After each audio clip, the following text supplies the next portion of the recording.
രംഗണ്ണൻ എന്ന് പറഞ്ഞ ആള് അതായത് ഒരു പ്രോപ്പർട്ടി വാങ്ങിക്കുന്ന ഒരു തരിശു ഭൂമിയായിരുന്നു. അതിനുശേഷം അവിടെ ബാംഗ്ലൂർ ഇന്റർനാഷണൽ എയർപോർട്ട് വരുന്നു. അതുപോലെ തന്നെ ഹിപ്സ്റ്റർ പണ്ട് യൂട്യൂബ് ചാനൽ ഒരാൾക്ക് മറിച്ചു വിട്ടിട്ട് 200 രൂപയ്ക്ക് മറിച്ചു വിട്ടിട്ട് 100 രൂപയ്ക്ക് തിരിച്ചു വാങ്ങിയിട്ട് അത് അതുമായിട്ട് കമ്പയർ ചെയ്യാൻ ഇപ്പൊ എല്ലാരും ഗെയിമർ എന്ന് പറയുന്നതെങ്കിൽ തന്നെ ലൈക്ക് ഞാൻ ഒരു ഹാർഡ് കോർ ഗെയിമർ അല്ല. അത് നിങ്ങൾ ഫസ്റ്റ് ഓഫ് ഓൾ മനസ്സിലാക്കുക. ഞാൻ ഭയങ്കര ഗെയിമിംഗ് പാഷനേറ്റ് ആയിട്ട് ഗെയിം ഭയങ്കരമായിട്ട് ഫോളോ ചെയ്യുന്ന ഒരാളാണ്. നമ്മളെ കംഫർട്ടായിട്ട് അതൊക്കെയാണ് അത് ബ്രേക്ക് ചെയ്തത്. ഷോട്ടുകളുടെ ഇടയിൽ നമ്മൾ ഒരുപാട് സംസാരിക്കുമായിരുന്നു. അതൊക്കെ പറയുന്ന കാര്യം ഇത്രയായിരിക്കും. നമ്മളത് ഡിസ്കസ് ചെയ്ത് വലുതാണ്. അതായിരുന്നു നമ്മുടെ എന്റർടൈൻമെന്റ്. ഞാൻ ഡിഗ്രി കംപ്ലീറ്റ് ചെയ്തു. ഇപ്പൊ MBA ചെയ്തോണ്ടിരിക്കുക. പഠിപ്പിസ്റ്റൊക്കെ ക്ലാസ് ഒക്കെ കട്ട് ചെയ്തൊക്കെ തന്നെയാണോ പഠിച്ചത്? ക്ലാസ് കട്ട് ചെയ്താൽ പഠിക്കാൻ പറ്റില്ലല്ലോ. നമ്മൾ പഠിക്കാനല്ലേ ക്ലാസ്സിൽ പോകുന്നത്. നമ്മുടെ ഒരു ഫിയറിന്റെ ഒരു തുടക്കം അവിടുന്ന്. ഇനി വേണ്ട എന്ന് തീരുമാനിക്കുന്ന അവിടുന്ന്. അപ്പൊ ഞാൻ സ്പോയിലറാണോ?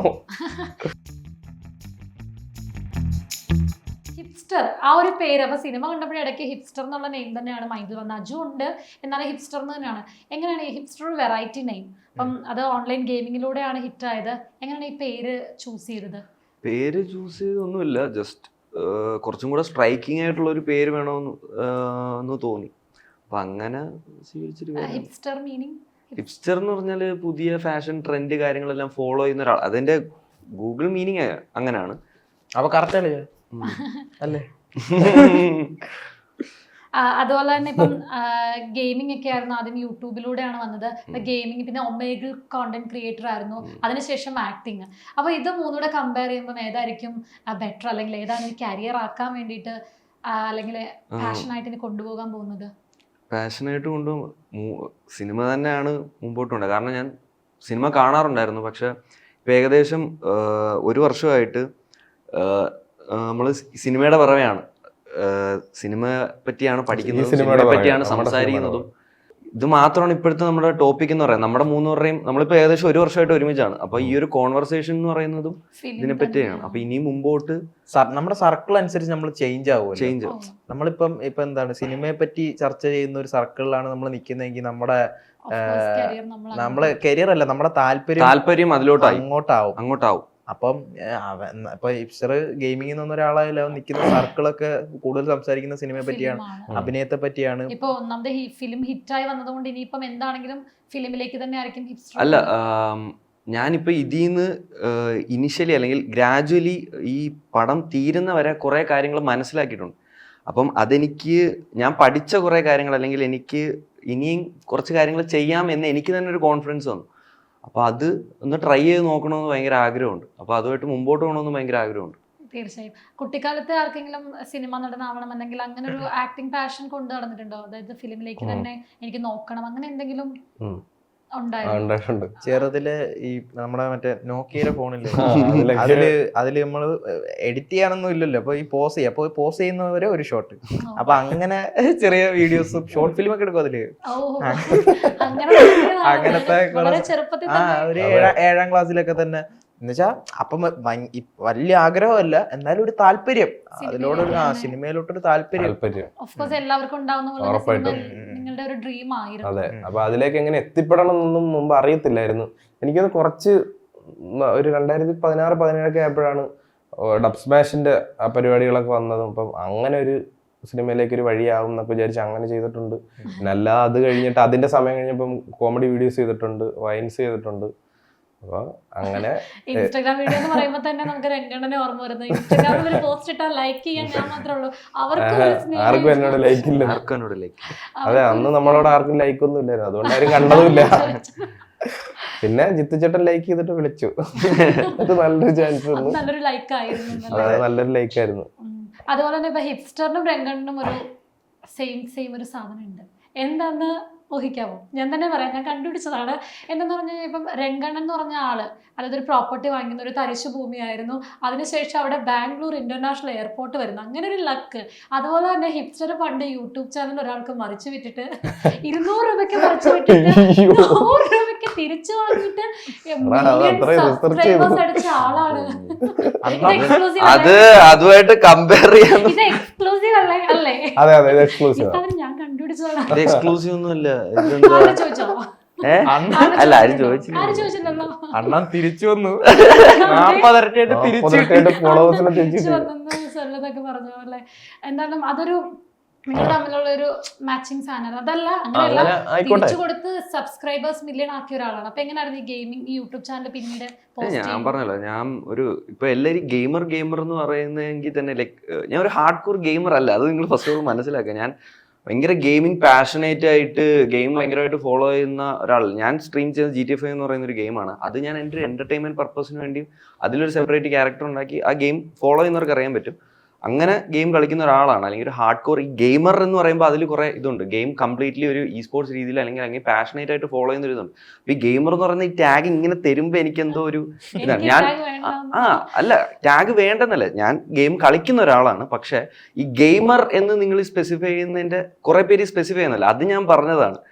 അപ്പം ഞാൻ മെയിൻലി എന്നെ ആൾക്കാർ റെക്കഗ്നൈസ് ചെയ്യാൻ തുടങ്ങിയത് ഈ ഒമേഗിൾ ഈ വീഡിയോസിലാണ്, ഒരിക്കലും ഗെയിമർ എന്നുള്ള ടാഗിലല്ല.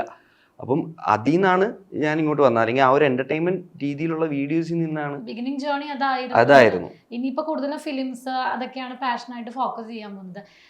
എത്ര നേരമൊക്കെ ഗെയിമിന് വേണ്ടിയിട്ടൊക്കെ സ്പെൻഡ് ചെയ്യായിരുന്നു ഒരു ദിവസമൊക്കെ? ഒരു ദിവസം ഇപ്പം നൈറ്റ് ഒരു 8 മണിക്ക്, അതായത് 8 മണിക്ക് സ്ട്രീം സ്റ്റാർട്ട് ചെയ്ത് കഴിഞ്ഞാൽ മോർണിംഗ് ഒരു 2:30, 3, 4 മണി വരെ സ്ട്രീം. അത്ര സമയം ഷൂട്ട് പോലും ഇല്ലായിരുന്നല്ലേ? ഷൂട്ട് ചെയ്തിട്ടില്ലേ ഇതുവരെ? കോണ്ടന്റ്സ് ഒക്കെ അപ്പം എടുക്കാറൊക്കെ ഈ ടൈമിൽ തന്നെ, അതായത് സ്ട്രീം ചെയ്ത് കഴിഞ്ഞിട്ടുള്ള ടൈമിലായിരിക്കും കോണ്ടന്റ്സ് എടുക്കാറ്. അപ്പോൾ എന്നിട്ട് മോർണിംഗ് എഡിറ്റിംഗ് പരിപാടി. അപ്പൊ ഉറക്കമേ ഇല്ലാത്ത രാത്രികൾ? ഉറക്കമില്ലാതെ കുറെ ഇറക്കി. എന്ന് വെച്ചാൽ ഞാൻ മന്ത്ലി ഒരു വീഡിയോസ് ഒക്കെ വെച്ചിട്ട് ഇടുന്ന ഒരാളായിരുന്നു. എനിക്ക് അങ്ങനെ ഭയങ്കര ഇതില്ല, ജസ്റ്റ് ടൈം പോകാൻ വേണ്ടി മാത്രം. കാരണം എനിക്ക് അങ്ങനെ റവന്യൂ അങ്ങനത്തെ സംഭവമൊന്നും ഇല്ല. ഞാൻ ജസ്റ്റ് അതിലൊരു എഡിറ്റിംഗിൽ ഒരു ഇൻട്രസ്റ്റ് തോന്നിയിട്ട് ഇങ്ങനെ വീഡിയോസ് എഡിറ്റ് ചെയ്ത് ഇടുക എന്നുള്ളത്. അതാണ് ഞാൻ പറഞ്ഞത്, രംഗണ്ണന്റെ ആ തരിശുഭൂമിയിൽ ബാംഗ്ലൂർ ഇന്റർനാഷണൽ എയർപോർട്ട് വന്ന പോലെയാണ് ഹിപ്സ്റ്ററിന്റെ യൂട്യൂബ് ചാനൽ മില്യൺ ഫോളോവേഴ്സ് വന്നതെന്ന്. അല്ല, അതൊരു ആൾക്കാർക്ക് ഇഷ്ടപ്പെട്ടു, ജസ്റ്റ് സന്തോഷം. അതുപോലെ തന്നെ ഈ സിനിമയിൽ ഏറ്റവും ഹിറ്റായിട്ട് നിന്നാണ് ദംഷ്ലാട്സ് ചെയ്യുന്നത്. അതായത് ചോട്ടാ മുംബൈയൊക്കെ എങ്ങനെ ചെയ്യുമെന്ന് നമ്മളൊക്കെ, ഞാനൊക്കെ ഇത് ഏത് സിനിമയും പറയണേ, അതെല്ലാം ഫുള്ള് ജിത്തുചേട്ടന്റെ ആ ഐഡിയാസ് ആയിരുന്നു. എന്നിട്ട് വാളും കൊണ്ടാണ് നിൽക്കുന്നത്. കാരണം നമ്മളൊക്കെ ഗെയിം കളിച്ച് ഫെയിൽ ആയാലും ഇങ്ങനെയൊക്കെ, ഇത് വാളും കൊണ്ട് നിൽക്കുന്ന ഒരാൾ. എല്ലാം വിരുദ്ധ സാധനങ്ങൾ. അതായത് ഇപ്പം ഒരു ഗുണ്ട എന്ന നിലയ്ക്ക് നേരെ ഓപ്പോസിറ്റ് കാര്യങ്ങൾ ചെയ്യുമ്പോഴാണ് നമുക്ക് ചിരി വരുന്നത്. ഇപ്പം ദംഷ്ലാട്സിന്റെ അടുത്ത് വാള് പിടിച്ചു നിന്നിട്ട് ആ വെട്ടാണ് പുറത്തുണ്ടെന്ന് അമ്പണ്ണം പറയുമ്പോഴങ്ങനെയൊക്കെ. ആ സീനാണ് സത്യം പറഞ്ഞാൽ രംഗയ്ക്ക് വേറൊരു ഫേസ് ഉണ്ടെന്ന് കാണിക്കുന്ന ഒരു സീനാണ് സത്യം പറഞ്ഞാൽ ദംഷ്ലാട്സ് മൊത്തത്തിൽ. ആ പുള്ളിയുടെ വേറൊരു ഷെയ്ഡ് കാണിക്കുന്ന സീൻസ് ആണത്, ആ കംപ്ലീറ്റ് സീൻ. അവിടുന്നാണ് എല്ലാത്തിന്റെയും മീൻസ് നമ്മുടെ ഒരു ഫിയറിന്റെ ഒരു തുടക്കം അവിടുന്ന്. ഇനി വേണ്ട എന്ന് തീരുമാനിക്കുന്ന അവിടുന്ന്. അപ്പൊ ഞാനിപ്പോ നിങ്ങളെ ഒരു ദംഷ്ലാട്സ് റൗണ്ടിലേക്കാണ് കൊണ്ടുപോകുന്നത്. ഇന്നലെ മൊത്തം ദംഷ്ലാട്സ് ആയിരുന്നു ഞങ്ങള്. 24ാമത്തെ ദംഷ്ലാട്സ് ആയിരുന്നു. അയ്യോ, ഇവിടെയും ഞങ്ങൾക്ക് ചെറുതായിട്ട്. അപ്പൊ അവിടെ തന്നെ ഹിപ്സ്റ്റർ തുടങ്ങാം. അപ്പൊ ഹിപ്സ്റ്റർ ഇങ്ങോട്ട് പോരെ, നിങ്ങൾ പറയുമോന്ന് ഞാൻ നോക്കട്ടെ. കിട്ടിയില്ലേ? ഓക്കെ അല്ലേ? സെറ്റ് അല്ലേ? മലയാളം 3 വാക്ക്. ഇവരിപ്പോ ഇതില് മൊട്ട പൊന്മുട്ടിനും താറാവ്. ഞാൻ വളരെ സിമ്പിൾ ആയി പോയത്. അടുത്തത് ബിബിക്ക് കൊടുക്കാം. ഇതെല്ലാം ഒരു ട്രിപ്പ് കളിച്ചതാ. ഇതേ സെയിം പടം തന്നെ. ബിബിക്ക് വളരെ എളുപ്പമുള്ളവരാണ്. ഓൾറെഡി കളിച്ചതാണല്ലേ? ഒരു എപ്പിസോഡ് തന്നെ ഫുൾ ഡംഷ്ലാട്സ് ആയിരുന്നു. ഇതെങ്ങനെ കാണിക്കുന്നു ശ്രദ്ധിക്കണം. ഇത് വേറെ രീതി കാണിച്ചു തരണം. ഇത് വേറെ രീതി കാണിച്ചു തരണം. എന്നാലും ചോട്ടാ മുമ്പ് ഫഫ ചെയ്ത പോലെ വേണ്ട. എങ്ങനെ ചെയ്യും ഇത് കിട്ടിയിരുന്നെങ്കിൽ? അയ്യോ, നമ്മൾ ചോട്ടാ മുമ്പ് അറിയാത്ത പോലെ ഇരിക്കാം. ചെറുത് അറിയാത്ത പോലെ ഇരിക്കും. നിങ്ങൾ അറിയാതെ എങ്ങനെ ചെയ്തേ? ഇങ്ങനെ ചെയ്യാൻ പറ്റുള്ളൂ ഈ സിനിമ. അതാണല്ലോ ഈ സിനിമ എത്ര എനിക്ക് തോന്നുന്നു ഈ സിനിമ ഇങ്ങനെ ഇത് ചെയ്യാൻ പറ്റുമെന്ന് ജിത്തുചേട്ടൻ മാത്രമേ വേറൊരു രീതിയിൽ ചെയ്യാൻ പറ്റുമോ? ഈ ചോട്ടാ പഠിക്കാൻ വേണ്ടിട്ട് എനിക്ക് സിനിമ വേണ്ടിട്ട് എങ്ങനെ ചെയ്യാം എന്ന് ആലോചിക്കുമായിരുന്നു. വേറെ എങ്ങനെ ചെയ്യാൻ പറ്റും നമുക്ക്? മുംബൈ എനിക്ക് തോന്നുന്നു ഒരു എന്താണ് ഒരു മെജോറിറ്റി ഇങ്ങനെ കാണിക്കുമായിരിക്കും. ചോട്ട ഇങ്ങനെ കിട്ടുമ്പോ തന്നെ മുംബൈ കിട്ടും. ഉറപ്പല്ലേ? അതാണ് ആ പേരിന്റെ ഒരു. അതെ. Thank you. അടുത്തത് ഞാൻ ഇരിക്കേണ്ടി വരില്ല, അതിന് മുന്നേ പറയുമായിരിക്കും. ടഫ് അല്ല. രണ്ടു വാക്ക്. രണ്ടു വാക്ക്. രണ്ടാമത്തെ വാക്ക് കടുവ. കടുവ. പുലി. പുലി. പുലി. പുലിവാൽ. പുലിവാൽ കല്യാണം. ആടുപുലിയാണ്. ആടുപുലി. ഓ അതാണ് രണ്ട് വാക്ക്. അത് 3 വാക്കല്ല. 3 വാക്കില്ലേടാ. അല്ല ഈ പുലിയാട്ടം എന്നുള്ളത് രണ്ടാക്കിയതാ. എനിവേ നല്ല രസമുണ്ടായിരുന്നു. നല്ല എത്ര പെട്ടെന്ന് നിങ്ങളിപ്പോ ഇതില് ഭയങ്കര എക്സ്പേർട്സ് ആയി എന്ന് ഞാൻ അറിഞ്ഞില്ല. അല്ലെങ്കിൽ കാരണം ഞങ്ങള് പാടുള്ളത്. ജിത്തുചേട്ടനോടായിരുന്നു ഡംഷർ മൂന്നാലഞ്ച് ഇത് ഇതിന്റെ മാസ്റ്ററാണ് ഡംഷറൻസിന്റെ. അപ്പം സെറ്റിലും ഇങ്ങനെ എന്റർടൈൻമെന്റ് ആയിട്ട് ഗെയിംസ് ഒക്കെ കളിക്കുമായിരുന്നു. സെറ്റില് ദംസ്റാട്സ് ഗെയിം കളിക്കാനുള്ള സമയല്ലേ ഇല്ലായിരുന്നു. അതെ, ദംസറാട്സ് ഒന്നും കളിക്കില്ല, അല്ലാതെ എന്തെങ്കിലുമൊക്കെ എന്തെങ്കിലുമൊക്കെ ഗെയിംസ് ഒക്കെ ഉണ്ടായിരുന്നു. ഗെയിംസ് അല്ല, നമ്മളിങ്ങനെ ചുമ്മാ സംസാരിക്കും. അതാണ് സംസാരമാണ് മെയിൻ. എന്തേലും വളവളാന്ന് കാണുന്നതൊക്കെ കണ്ട് എക്സൈറ്റഡ് ആയി സംസാരിക്കാന്നുള്ളതായിരുന്നു നമ്മുടെ. അപ്പൊ നിങ്ങൾ മൂന്നുപേരും ഗ്യാങ് ആയിട്ട് കൂടിയിട്ട് ആരെങ്കിലും ഒക്കെ ട്രോൾ ചെയ്തിട്ടുണ്ടോ? പിന്നെ ആരെയാ നമ്മള് നേരത്തെ പറഞ്ഞില്ലേ, നമ്മള് ട്രോൾ ചെയ്യുന്നത് നമ്മളെ തന്നെയാണ്. ഇതിൽ ഏതെങ്കിലും ഒരാൾ അല്ലാണ്ട് സെറ്റിലാണെങ്കിലും എന്തെങ്കിലുമൊക്കെ പറഞ്ഞ് കളിയാക്കോ അല്ലെങ്കിൽ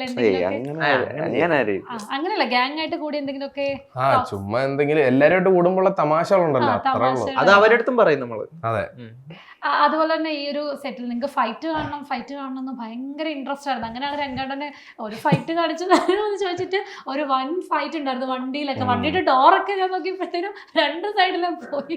അപ്പൊ ആ ഷൂട്ട് എത്ര ദിവസം ഉണ്ടായിരുന്നു, അല്ലെങ്കിൽ അത് എത്ര ഡേയ്സ് ഷൂട്ട്? അത് 12 10 ദിവസത്തിൽ കൂടുതൽ ഷൂട്ട് ചെയ്തിട്ടുണ്ട്. 12 ദിവസം ഉണ്ടായിരുന്നു. 12 ദിവസത്തെ ഷൂട്ട് ഉണ്ടായിരുന്നു. അപ്പം അതിലെങ്ങനായിരുന്നു? ഫണ്ണായിരുന്നു? നമുക്കല്ലായിരുന്നു അതിൽ ഏറ്റവും കൂടുതൽ പണി. കാരണം അത് ആ സീൻ കണ്ടാൽ നിങ്ങൾക്ക് മനസ്സിലാവും. കാറിലിരിക്കുന്നതേ ഉള്ളൂ, ഞങ്ങൾ കാറിൽ തന്നെ ഇരുന്നാ മതിയായിരുന്നു. ഫൈറ്റ് ഒക്കെ കാറിന്റെ പുറത്താ. ഞങ്ങൾക്ക് ഏറ്റവും സുഖമുള്ള ഷൂട്ട് അതായിരുന്നു. ഫൈറ്റ് എൻജോയ് എണീക്ക പോലും വേണ്ട അവിടുന്ന്. കാരണം നമ്മള് മരങ്ങളാണ്. ടേക്ക് ആവുമ്പോ കാറി വന്നിരിക്കുക, കാറി ഒന്ന് ഇരിക്കുക, അത്രേ ഉള്ളൂ. ഇരുന്ന് കൊടുത്താൽ മാത്രം മതി, ബാക്കി എല്ലാവരും ചെയ്തു. അപ്പൊ അതെങ്ങനെ ഉണ്ടായിരുന്നു ആ ഫൈറ്റ് കണ്ടപ്പോ? നല്ലൊരു ഫൈറ്റ് നല്ലായിരുന്നു. ആയിരുന്നു. പുറത്ത് പക്ഷെ എനിക്ക് തോന്നുന്നു ആ ഫൈറ്റിന്റെ ഇമ്പാക്ട് നമുക്ക് കിട്ടിയത് അത് അതിന്റെ ഔട്ട് വന്നതിന് ശേഷം. നമുക്കത് ഷൂട്ട് ചെയ്തപ്പോ എന്താ നടക്കുന്നത് ഒരു പിടുത്തം ഇല്ലായിരുന്നു.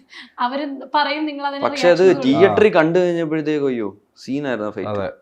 അതുപോലെ തന്നെ ലാസ്റ്റത്തെ ഫൈറ്റും ഫഫയുടെ ഫൈറ്റും ഒരു രക്ഷ ഉണ്ടായിരുന്നില്ല. കാരണം ഒരു ഗുണ്ട എന്നൊക്കെ പറഞ്ഞു കഴിഞ്ഞാൽ ഒന്നെങ്കിൽ ഇപ്പം രംഗണ്ണൻ വന്ന സമയത്ത് എടാ മോനെന്ന് വിളിച്ചു വന്നപ്പോൾ നമ്മളൊക്കെ ഓർത്തിപ്പം ഫൈറ്റ് ഉണ്ടാവില്ല, അടിക്കില്ലായിരിക്കും, കുറച്ച് കോമഡി ഒക്കെ ആയിരിക്കും എന്നൊക്കെ ഓർത്തു. പക്ഷെ ഫൈറ്റ് കോമഡിയിൽ കോമഡി, ഇമോഷണൽ അതായത് സെന്റിമെന്റ്സ് വരുന്നിടത്ത് അത് വർക്കൗട്ട് ചെയ്യുന്നു. അപ്പം ഫഫ പെട്ടെന്നാണ് ഓരോന്നിലേക്കും സ്വിച്ച് ചെയ്യുന്നത്. അപ്പം അത് നിങ്ങളിങ്ങനെ കണ്ടിരിക്കുകയാണ്. അപ്പം നിങ്ങൾക്ക് എന്തായിരുന്നു? പെട്ടെന്നാണൊരു, അതായത് ആദ്യത്തെ ഷൂട്ടിൽ വരുന്ന പോലെയുള്ള ചിലപ്പോൾ അടുത്ത ഷൂട്ട് ഡേയിൽ വരുമ്പോഴുള്ള എക്സ്പ്രഷൻസും കാര്യങ്ങളും ഓരോ ടേക്കിൽ ഓരോന്നാണ് ഫാദുക്ക ചെയ്യുന്നത്.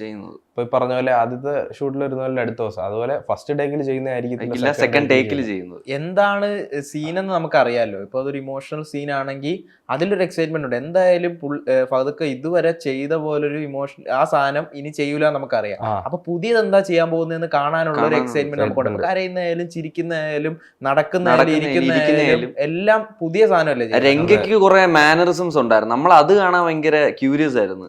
രംഗയ്ക്ക് നോർമൽ ഫാദുക്ക ചെയ്യുന്ന കുറെ ക്യാരക്ടേഴ്സ് രംഗയ്ക്ക് കുറെ യുണീക്നെസ് ഉണ്ട്. അത് നമ്മൾ 2-3 വട്ടം കാണുമ്പോഴത്തേക്ക് ആ യുണീക്നെസ് മനസ്സിലാവും. രംഗയുടെ സംസാരം കേൾക്കാനും നല്ല രസമാണ്. പുള്ളിയുടെ മാനറിസം എല്ലാം ഒരു ദിവസം അല്ലല്ലോ ചെയ്യുന്നത്. ഇപ്പൊ കരയുന്ന ചിലപ്പോ ഒരു ദിവസമായിരിക്കും, അല്ലെങ്കിൽ ചിരിക്കുന്ന ഓരോ ഇമോഷൻ ചിലപ്പോ ഓരോ ദിവസമായിരിക്കും ചെയ്യുന്നത്. ഓരോ ദിവസം നമുക്ക് എക്സൈറ്റ് ആവുള്ള സാധനമുണ്ട്. പിന്നെ കൂടുതൽ എക്സൈറ്റ്മെന്റ് എന്ന് പറഞ്ഞാൽ ഇപ്പൊ ഫഹദൊക്കെ നമ്മളോട് ടേക്കിന്റെ ഇതിന്റെ ഇടയിൽ സംസാരിക്കുന്നത് നോർമൽ ആയിട്ടായിരിക്കും, മീൻസ് നോർമൽ സ്ലാങ്ങിലായിരിക്കും. പക്ഷെ ടേക്കിൽ സംസാരിക്കുന്നത് രംഗയായിട്ടായിരിക്കും. അപ്പൊ അത് കാണാൻ ഭയങ്കര ഒരു എക്സൈറ്റ്മെന്റ്, സ്ലാങ് സ്വിച്ച് ആവുന്നത് ഭയങ്കര രസമായിരുന്നു കാണാൻ. അതുപോലെ തന്നെ ഇപ്പം നിങ്ങളാണെങ്കിലും കോളേജിലേക്ക് എൻ്റർ ചെയ്തിട്ട് പ്രിൻസിപ്പളുമായിട്ടൊരു സീൻ ഉണ്ടായിരുന്നു. അതായത് പ്രിൻസിപ്പള് വീട്ടിൽ വിളിച്ചിട്ട് ഇംഗ്ലീഷിൽ പറഞ്ഞു കൊടുക്കുന്നൊരു സീക്വൻസ് ഉണ്ടായിരുന്നു. അതിനുശേഷം നിങ്ങൾ വിളിച്ചിട്ട് അതേ അല്ലാത്ത രീതിയിൽ കഥ മാറ്റിയൊരു സന്ദർഭമുണ്ട്. അപ്പം ഇതുപോലെ വീട്ടിലൊക്കെ വിളിച്ചിട്ട് അങ്ങനെ എന്തെങ്കിലുമൊക്കെ, അതായത് എന്തെങ്കിലുമൊക്കെ പിടിച്ചു കഴിയുമ്പോഴത്തേനും അത് അങ്ങനെ അല്ല അല്ലെങ്കിൽ അല്ല, എന്തെങ്കിലും ഫണ്ണി ഇൻസിഡന്റ് എന്തെങ്കിലും ഒരു ഇൻസിഡന്റ് അങ്ങനെ അതിപ്പോ ഇപ്പൊ പറഞ്ഞു കഴിഞ്ഞാൽ വീട്ടുകാർക്ക് മനസ്സിലാവത്തില്ല. ഞങ്ങൾ ഇപ്പോഴും വീട്ടിലല്ലേ, അങ്ങോട്ട് പോകണ്ടേ. കോളേജിലൊക്കെ വെച്ചിട്ട് അങ്ങനെയൊക്കെ എന്തോ ഉണ്ടായിട്ടുണ്ട്. അതുപോലെ തന്നെ ഇപ്പം മാൻഡ്രസംസിന്റെ കാര്യങ്ങൾ പറഞ്ഞു ഫഫ ചെയ്തത്. അപ്പം നിങ്ങളുടെ ആണെങ്കിലും മൈന്യൂട്ട് എക്സ്പ്രഷൻസ് വരെ തിയേറ്ററിൽ വൻ കയ്യടിയായിരുന്നു. ചിലപ്പോൾ ഒന്ന് എക്സ്പ്രഷൻസ് കണ്ണിൽ പോലും അഭിനയിക്കാൻ നിൽക്കും. നിങ്ങൾ 3 പേരും നിങ്ങളുടെ ചെറിയ മൈന്യൂട്ട് എക്സ്പ്രഷൻസ് വളരെ വളരെ വലിയ ഇമ്പാക്റ്റ് ആണ്. കാരണം എനിക്ക് പേഴ്സണലി ഫീൽ ചെയ്തതാണ്. അപ്പം നിങ്ങൾ കരയുമ്പോഴാണെങ്കിലും അല്ലെങ്കിൽ നിങ്ങൾ അടി കൊണ്ടിട്ട് അല്ലെങ്കിൽ ഓരോ ചെറിയ ചെറിയ നിങ്ങളുടെ ഫേഷ്യൽ എക്സ്പ്രഷൻസ് ഒക്കെ, അപ്പം ഇതും ഫഫ ഓപ്പോസിറ്റ് നിൽക്കുമ്പോൾ ചിലപ്പോൾ അതിൽ നിന്ന് കിട്ടിയ ഒരു ഗ്രേസ് ആയിരുന്നു അല്ലെങ്കിൽ അങ്ങനെ ആയിരുന്നു. അത് നല്ല രീതിയിൽ നമ്മൾ റിഫ്ലക്ട് ചെയ്തിട്ടുണ്ടായിരുന്നു. കാരണം എന്നെ സംബന്ധിച്ചിടത്തോളം ഞാൻ സ്റ്റാർട്ട് ചെയ്തപ്പോൾ എനിക്കുണ്ടായിരുന്ന കോൺഫിഡൻസ് അല്ല ഫഹദ്ക്കായിട്ട് കോമ്പിനേഷൻ ചെയ്തപ്പോൾ പുള്ളിയുടെ നിന്ന് കുറേ കാര്യങ്ങൾ ഇൻഫ്ലുവൻസ് ചെയ്തിട്ടുണ്ട്. ഒരുപാട് കാര്യങ്ങൾ പുള്ളിയുടെയും നമുക്ക് ആ ഒരു ക്യാരക്ടർ എന്ന നിലയിൽ നമുക്ക് കണ്ടുപിടിക്കാൻ ഒരുപാട് കാര്യങ്ങളുണ്ടായിരുന്നു. എനർജി ഭയങ്കരമായിട്ട് റിഫ്ലക്ട് ചെയ്യുന്നുണ്ടായിരുന്നു. നിൽക്കാൻ നേരത്തെ തന്നെ ആ സീൻ ചെയ്യുമ്പോ തന്നെ അത് നമ്മള് അഭിനയിക്കണ്ട, ആ സാധനം ആ ഫഹദ്ക്കാര എനർജിയിൽ നമുക്ക് കിട്ടും ആ സാധനം. നമ്മൾ നാച്ചുറലി ബിഹേവ് ചെയ്യും എന്താണ് ചെയ്യുന്നത്. പക്ഷെ അതൊക്കെ പോയി കഴിയുമ്പോഴത്തേക്ക് ഇച്ചിരി പാടാ. ക്യാമറ നോക്കിയൊക്കെ അഭിനയിക്കണമല്ലോ. ഭയങ്കര ത്രില്ലായിരുന്നു അതൊക്കെയായിട്ടുള്ള കോമ്പിനേഷൻ സീനുകളെല്ലാം ഭയങ്കര രസത്തോടെ നമ്മള് ചെയ്തത്. അതുപോലെ തന്നെ ഫഫ അതിനകത്ത് എടാ മോനെ ഇങ്ങി വന്നേന്ന് പറഞ്ഞാൽ ആ എടാ മോനെ ഇടയ്ക്കിടയ്ക്ക് ഉണ്ടായിരുന്നു. അപ്പം ശരിക്കും എടാ മോനെ എന്നുള്ളത് സ്ക്രിപ്റ്റിൽ അതായത് അങ്ങനെ തന്നെ ആഡ് ഓൺ ചെയ്തതാണോ അതോ സ്പോട്ടില്? ശരിക്കും അല്ല, ശരിക്കും കഥ പറഞ്ഞപ്പോഴും ഉണ്ടായിരുന്നു. പക്ഷെ അത് സെറ്റില് ഫഹദ് അത് പറഞ്ഞപ്പോ സെറ്റിൽ അത് നല്ല രീതിയിൽ ഹിറ്റായി. ആ സാധനം എല്ലാരും ഇടമോനെ എന്ന് പറയാം. അപ്പം അതിലൊരു സാധനം ഉണ്ട് ജിത്തുകണ്ണ് തോന്നി. പിന്നെ അത് ത്രൂ ഔട്ട് അത് പിടിക്കുകയും അങ്ങനെ ചെയ്തു. നെസ്രിയാത്ത വന്ന് പറഞ്ഞു എപ്പോഴാ പറഞ്ഞപ്പോ ജിത്തിച്ചേട്ടന് മനസ്സിലായി അതിലൊരു ഹിറ്റ് ഉണ്ട്. ആ ഒരു വേർഡ് എന്തോ ഒരു ഓൾറെഡി സെറ്റില് ഹിറ്റ് ആയ സാധനം ടീസർ ഇറങ്ങിയപ്പോ പുറത്ത് ഇത് ഇറങ്ങുന്നതിന് മുന്നേ ഷമ്മി ഹീറോ അങ്ങനെയൊക്കെ പറഞ്ഞിരുന്നു. ഇപ്പം എടാ മോനെ നീ ഹാപ്പി അല്ല അങ്ങനെ ഒരുപാട് ഡയലോഗ്സ് ആണ് ഇപ്പം ട്രെൻഡിങ് അല്ലെ. ഇനിയിപ്പം അതായിരിക്കും നമ്മുടെ മൈൻഡിൽ പിടിച്ചു നിൽക്കുന്നത്. അപ്പൊ നിങ്ങൾ 3 പേരാണെന്ന് നിങ്ങൾക്ക് 3 പേർക്ക് ഇൻഡിവിജ്വൽ ഫാൻ ബേസ് ഉണ്ട്. അങ്ങനെ ഒരു ഇത് തന്നെ. ഇപ്പം ബിബി ആണെങ്കിലും ശാന്തനാണെങ്കിലും ഹിപ്സ്റ്ററിനാണെങ്കിലും അതുപോലെ അജുവിനാണെങ്കിലും ഓഫ് കോഴ്സ് അജു എന്നുള്ള നെയിമും ആ ഒരു ഫിലിം കഴിഞ്ഞിട്ട് ഒരുപാട് പേരെ മനസ്സിൽ ആ ഒരു നെയിം തന്നെ റെക്കഗ്നൈസ്ഡ് ആണ്. എൻ്റെ മൈൻഡിലും അജു ഓഫ് കോഴ്സ്. അപ്പം അങ്ങനെ ഇൻഡിവിജ്വൽ ഫാൻ ബേസ്. ഇപ്പം രംഗണ്ണനാണെങ്കിലും അങ്ങനെ ക്യാരക്ടർ നെയിം വെച്ചിട്ട് തന്നെ ഇൻഡിവിജ്വൽ. അപ്പം ഇപ്പം നിങ്ങൾക്ക് മെസ്സേജസ് ഒക്കെ ബിബി അങ്ങനെയൊക്കെ പറഞ്ഞ് മെസ്സേജസ് വരാറുണ്ടോ? അല്ലെങ്കിൽ എന്താണ് പബ്ലിക് റെസ്പോൺസ് അല്ലെങ്കിൽ അങ്ങനെയൊക്കെ കിട്ടുന്നത്? ഓൾറെഡി പേര് വിളിച്ചിട്ടുള്ള മെസ്സേജുകളാണ് ശാന്തപ്പ എന്നൊക്കെ പറഞ്ഞൊക്കെ എന്താ വരുന്നത്. ഓൾറെഡി സെറ്റില് നമ്മളെ അജു ബിബി ശാന്തൻ അങ്ങനെ തന്നെയാണ് വിളിച്ചോണ്ടിരുന്നത്. അപ്പൊ ആൾക്കാര് നമ്മളെ പെണ്ണിപ്പോ ബിബി എന്ന് വിളിക്കുമ്പോഴും എനിക്കങ്ങനെ സർപ്രൈസ് തോന്നുന്നില്ല. പക്ഷെ അല്ലേ ഇത് ഈ ഷൂട്ട് ഇത്രയും ഒരു 8 മാസത്തോളം നമ്മളെല്ലാവരും ഒരുമിച്ചുണ്ടായിരുന്നു ഷൂട്ടിന്റെ പ്രോസസ്സ്. അപ്പൊ ഈ ഫെബ്രുവരി ചെന്നപ്പോ തൊട്ടേ നമ്മളെ അജു ബിബി ശാന്തൻ എന്നായിരുന്നു വിളിക്കുന്നത്. അപ്പൊ ഇത് വിളിച്ച് കുറെ നാൾ ഇതിങ്ങനെ പൊക്കോണ്ടിരിക്കുമ്പോ സത്യം പറഞ്ഞാൽ ഇതിന്റെ ഒരു എൻഡ് എത്തിയപ്പോഴത്തേക്ക് ജിത്തുചേട്ടൻ നമ്മുടെ ഒറിജിനൽ പേര് വിളിക്കുമ്പോൾ നമ്മളിങ്ങനെ ഞെട്ടുപോയി.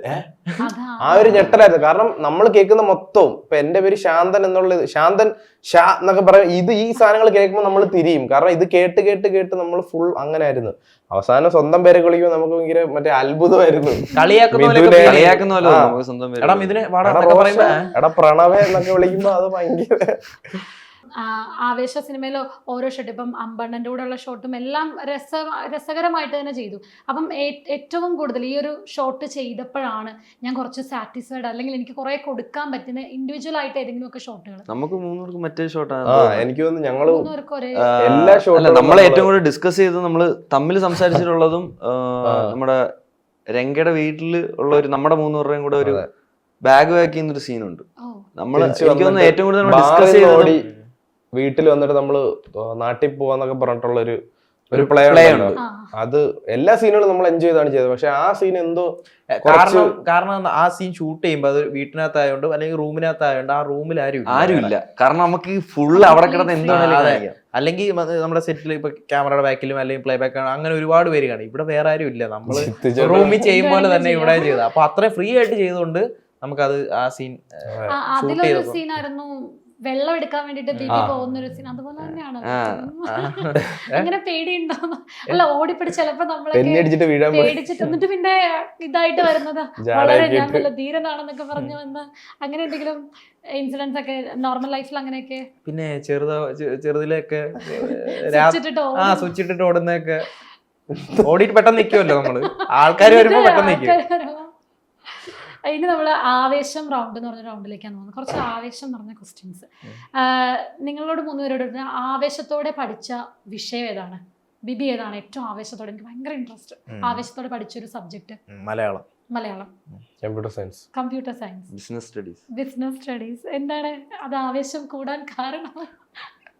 പഠിക്കണ്ട എഴുതുമ്പോ മതി ആവേശം, പഠിക്കാൻ നേരത്തെ ആവശ്യമില്ല മലയാളം ആവുമ്പോ. അല്ല ഞാനോടത്തിന് ആ ടീച്ചറോ അല്ല പാസ്സാവണമെങ്കിൽ പഠിച്ചേ പറ്റത്തോളം മനസ്സിലായിരുന്നില്ലേ, പൊട്ടിപ്പോയാനെ പ്ലസ് ടുവിലൊക്കെ. എനിക്ക് തോന്നുന്നു ഞാൻ പഠിച്ചതിൽ എനിക്ക് ഭയങ്കര കുറച്ചും കൂടെ സിമ്പിൾ ആയിട്ട്, അല്ലെങ്കിൽ എനിക്ക് മനസ്സിലാവുന്ന തോന്നിയത് അതാ തോന്നുന്നു. ബാക്കിയൊക്കെ കമ്പ്യൂട്ടറിസ്റ്റ് അതുപോലെ തന്നെ വീട്ടിൽ നിന്ന് ഏറ്റവും ആവേശം കാണിച്ച് ചെയ്തൊരു കാര്യം, അതായത് അവരൊക്കെ ചെയ്യേണ്ടതൊക്കെ പറഞ്ഞാൽ ഞാനിത് ചെയ്യും, ഞാൻ ഇത് ആവേശം കാണിച്ച് ചെയ്തൊരു കാര്യം. ഓഡിഷൻ ഓ എറണാകുളത്തോട്ട് വന്നു. എറണാകുളത്തോട്ട് വന്നാൽ ഞാൻ ഓഡിഷൻ വന്നത്. ഞാനും എറണാകുളത്തോട്ട് വന്നത്. അതെന്തേ അങ്ങനെ ഒരു ആവേശം കാണിക്കാൻ? ആവേശം കാണിക്കുന്ന വെച്ചാല് എന്തോ തോന്നി ആ സമയത്ത്, എന്തോ തോന്നി ഇങ്ങോട്ട് എവിടുന്നേലും വീട്ടിൽ നിന്ന് മാറി നിൽക്കണം, കംഫർട്ട് സോൺ ബ്രേക്ക് ചെയ്ത് പുറത്തു വരണമെന്ന് തോന്നി. അങ്ങനെ നേരെ ഇവിടെ വന്ന് അതിന് ഭയങ്കര ആവശ്യമായിരുന്നു. ഭയങ്കര ആവേശത്തോടെ. അപ്പൊ കൊച്ചിയിലെത്തിയിട്ടൊക്കെ എങ്ങനെയായിരുന്നു പിന്നീട്? കൊച്ചിയിലെത്തിയിട്ടാണ് ഞാനല്ല സ്റ്റാർട്ട് ചെയ്തത്. ശരിക്കും ഈ ആവേശം ഉണ്ടാവുന്നത് തന്നെ നമ്മൾ കൂടുതൽ ചിന്തിക്കാതിരിക്കുമ്പോഴാണ്, അപ്പോഴാണ് നമുക്ക് ആവേശം ഉണ്ടാവുന്നത്. അപ്പൊ ഇപ്പൊ ഞാൻ ഇപ്പൊ പറഞ്ഞ ഇവര് കൊച്ചി വന്ന കാര്യം, ഞാൻ ഓഡീഷന് വന്ന കാര്യം പറഞ്ഞു. ഓഡീഷൻ വന്നാൽ നമ്മൾ കൂടുതലും ചിന്തിച്ചില്ല, ഓഡീഷനെ വിളിച്ചു. ഞാൻ എന്റെ നാട് ട്രിവാൻഡ്രം, അവിടുന്ന് ആവേശത്തിൽ തന്നെ ഒന്നും ചിന്തിക്കാതെ ഓഡീഷൻ. അതുപോലെ തന്നെ ആവേശം സിനിമയിലോ ഓരോ നിങ്ങൾക്ക് കൂടുതലും കോമ്പിനേഷൻ സീൻസ് ആയിരുന്നു എന്ന് പറഞ്ഞു, എല്ലാം കോമ്പിനേഷൻ സീൻസ് ആയിരുന്നു. അപ്പൊ ഇതിൽ ഏറ്റവും ആവേശത്തോടെ ഓരോ ഷോട്ടും ചെയ്യാൻ വേണ്ടിട്ട് ഏറ്റവും ആവേശം കാണിച്ചു തന്നത് നിങ്ങളിൽ ആരാണ്? നമ്മൾ മൂന്ന് ഒരേ പേർക്കും. അതെ, ഒരാൾ ഗിവ് ആൻഡ് ടേക്ക് ആയിരുന്നു ഞങ്ങൾ മൂന്നുപേരും. കോമ്പറ്റീഷൻ ഉണ്ടായിരുന്നു തീർച്ചയായിട്ടും ഉണ്ടായിരുന്നു. അതെന്താ പറയണ്ടേ, അതൊരു ഹെൽത്തി കോമ്പറ്റീഷൻ. മനസ്സിൽ മാത്രമേ നിൽക്കുള്ളൂ, ഓരോരുത്തരുടെ മൈൻഡിൽ മാത്രമേ നിൽക്കുള്ളൂ. അപ്പൊ ആ സീൻ അവൻ സ്കോർ ചെയ്ത് കഴിഞ്ഞാൽ നമ്മുടെ സെറ്റിൽ തന്നെ നല്ല കൈയടി കിട്ടാം, അടുത്ത സീൻ എനിക്ക് സ്കോർ ചെയ്യണം. പക്ഷെ അത് നടക്കൂല്ലെന്ന് അറിയത്തില്ല, എന്നാലും നമ്മുടെ മൈൻഡിൽ ആ സാധനമുണ്ട്. അപ്പൊ നിങ്ങൾ തമ്മിലുള്ള ഒരു സപ്പോർട്ട് എങ്ങനെയായിരുന്നു? അല്ലെങ്കിൽ ഒരെണ്ണം ചെയ്യുമ്പോൾ അടുത്ത ആൾക്ക് അതാ ഇപ്പൊ നമ്മളിപ്പോ ഒരു സീൻ ചെയ്യുമ്പോ ഇപ്പൊ അല്ല ഇപ്പം ഇവനിപ്പോ ഒരു കൗണ്ടർ ഉണ്ടെങ്കിൽ തന്നെ എന്താണ് നമ്മൾ മുമ്പേ പ്ലാൻ ചെയ്യും. ഒരു ഡയലോഗ് ഇപ്പൊ ജിതു ചേട്ടൻ നമ്മുടെ ഒരു സീൻ വന്നിട്ട് പറഞ്ഞിട്ട് പോയി കഴിഞ്ഞാൽ നമ്മളായിരിക്കും പിന്നെ ആ ഡയലോഗ് ഡിസ്കസ് ചെയ്യുന്നത്. നമ്മള് അപ്പോഴത്തേക്ക് ഇവന്റെ കൗണ്ടർ എന്താണ്, പിന്നെ അവന്റെ കൗണ്ടർ എന്താണ്, അങ്ങനെ അങ്ങനെയല്ല. മൂന്ന് പേര് തമ്മിൽ അല്ലെങ്കിൽ കോമ്പിനേഷൻ സീൻ ചെയ്യുമ്പോൾ നമുക്ക് എന്താണ് ഇപ്പൊ ഞാനിപ്പോ ഈ സീനിന്റെ ഇടയിൽ ഇവനിങ്ങനെ നോക്കിക്കഴിഞ്ഞാൽ ഇവനെ തിരിച്ചു നോക്കിക്കഴിഞ്ഞാൽ ഞാൻ ചമ്മും. അപ്പൊ നമ്മൾ പറയുമല്ലോ നോക്കണം, അങ്ങനെയുള്ള പരിപാടികൾ ഉണ്ടായിരുന്നു. പിന്നെ നമ്മൾ കൂടുതലും മൂന്നുപേരായിട്ടുള്ള സീൻസ് ചെയ്യുമ്പോൾ ക്യാമറ എടുത്ത് വെച്ചിട്ട് നോക്കണം, നമ്മൾ മാസ്ക് ആവാതെയും അങ്ങനെയുള്ള പരിപാടികളെല്ലാം നമ്മളെ കൊണ്ടൊരു ശല്യം മീൻസ് നമ്മളെ കാരണം ഒരു റീടേക്ക് പോരുതെന്നുള്ള ഇത് നമ്മളെപ്പോഴും നമ്മളെ മൂന്നുപേരുടെ ഇടയിൽ അത് എപ്പോഴും കംഫർട്ട് മെയിൻറ്റെയിൻ ചെയ്തായിരുന്നു. അതുപോലെ തന്നെ ഫഫയിൽ നിന്ന് ഏറ്റവും ആവേശത്തോടെ സ്വീകരിച്ച 3 ക്വാളിറ്റീസ് ഇൻഡിവിജ്വൽ ആയിട്ട് ടൈമിംഗ്, എനർജി, പിന്നെ സ്പോണ്ടേനിയസ് ആയിട്ടുള്ള ക്യാരക്ടർ സ്വിച്ചിങ്, പിന്നെ ഒരുപാടുണ്ട്. 3 അല്ല, ഞങ്ങൾക്ക് പറയാൻ ഒരുപാടുണ്ട്. അത് 3 വേണമെങ്കിൽ നിങ്ങൾ ഒതുക്കിക്കോ.